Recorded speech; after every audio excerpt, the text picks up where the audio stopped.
right, folks, buckle up because we're diving into episode 10 of Negotiating Anything, Anyplace. And let me tell you, this one's a wild ride. Picture this. You're holding a phone, that sleek little device you can't stop checking, and it's not just for texting memes or calling your mom, it's a battleground for negotiations. This chapter, Telephone Negotiations and Memos of Agreement, is like a masterclass in why the phone can be your best friend or your worst enemy when you're trying to strike a deal. Let's unpack it together, as if we're grabbing coffee and dishing about the highs and lows of deal-making. The big picture, why the phone matters. Right off the bat, the author hits us with a truth bomb. The telephone is a powerhouse in modern life. It's not just a tool.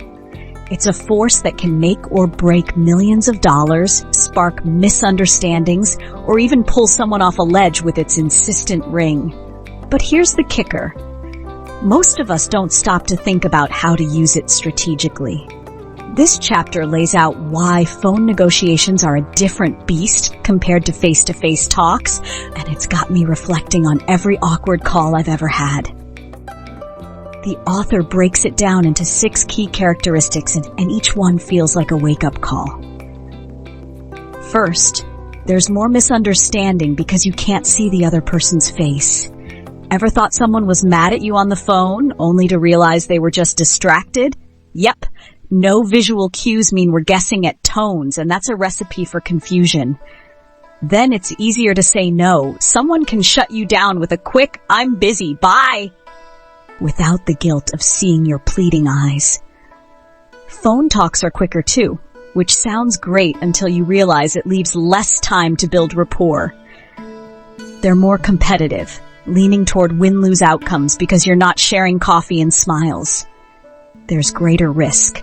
Move too fast, and you might get burned if you're not prepared. And finally, the caller has the upper hand, like a chess player making the first move. It's a lot to take in, right? I'm already side-eyeing my phone, wondering how many times I've fumbled a call. Key moments and themes, the art of the call. The chapter doesn't just diagnose the problem, it hands you a playbook. One of the standout moments is the author's vivid example of calling the telephone company about a $72 charge for a call to Kuala Lumpur. I mean, who hasn't felt like they're arguing with a brick wall when disputing a bill? You're pleading your case, but the supervisor on the other end sounds like they're channeling General MacArthur, unmoved and all-powerful. It's a hilarious yet relatable way to show how phone negotiations can leave you feeling powerless if you're not ready. Another gem is the advice to be the caller, not the callee. The author paints this picture of the caller as a master strategist, pencils sharpened, data at their fingertips, ready to pounce, while the poor callee is scrambling to find a pen under a pile of papers. I couldn't help but laugh, thinking of times I've answered a call unprepared, stammering while the other person runs circles around me. The lesson? Take control. Call back when you're ready. It's like choosing the battlefield before the fight. Then there's the whole section on memos of agreement. This part hit me hard because I've always thought verbal agreements were enough. Until they weren't. The author quotes Sam Goldwyn saying, "A verbal agreement isn't worth the paper it's written on." And I'm nodding like, yep, been there. Writing the memo yourself gives you power, control over the terms, the framing, everything. There's this great story about a negotiation where one side takes notes and ends up holding all the cards because they can interpret what was said. It's sneaky but brilliant, and it makes me want to grab a notebook for every meeting from now on. Emotions and conflicts, the human side. What I love about this chapter is how it captures the feel of phone negotiations. There's this undercurrent of tension, like you're walking a tightrope, trying not to misread a tone or say the wrong thing.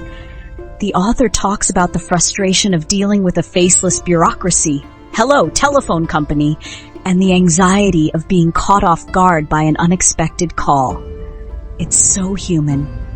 I felt a pang of recognition reading about the urge to answer a ringing phone, even when you're in the middle of something else.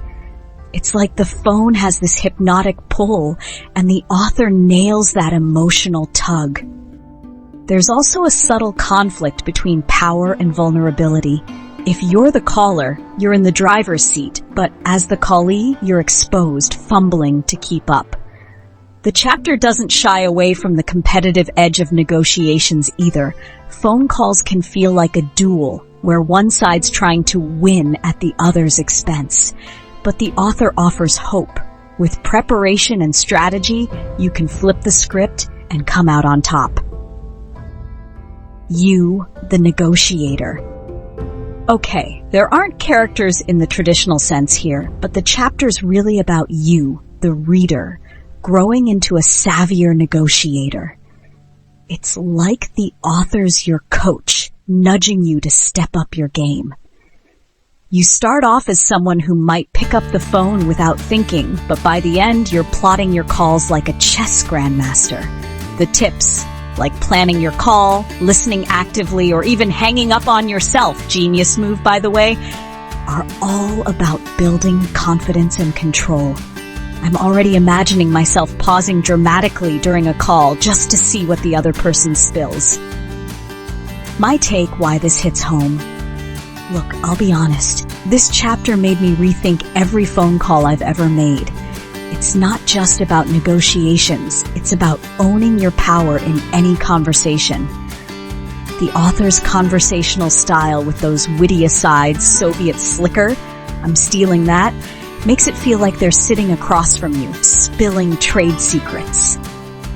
I love how practical it is. Stuff like keeping a calculator handy or summarizing agreements at the end isn't rocket science, but it's game-changing.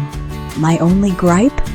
I wish there were more real-life examples to flesh it out, like that Kuala Lumpur story.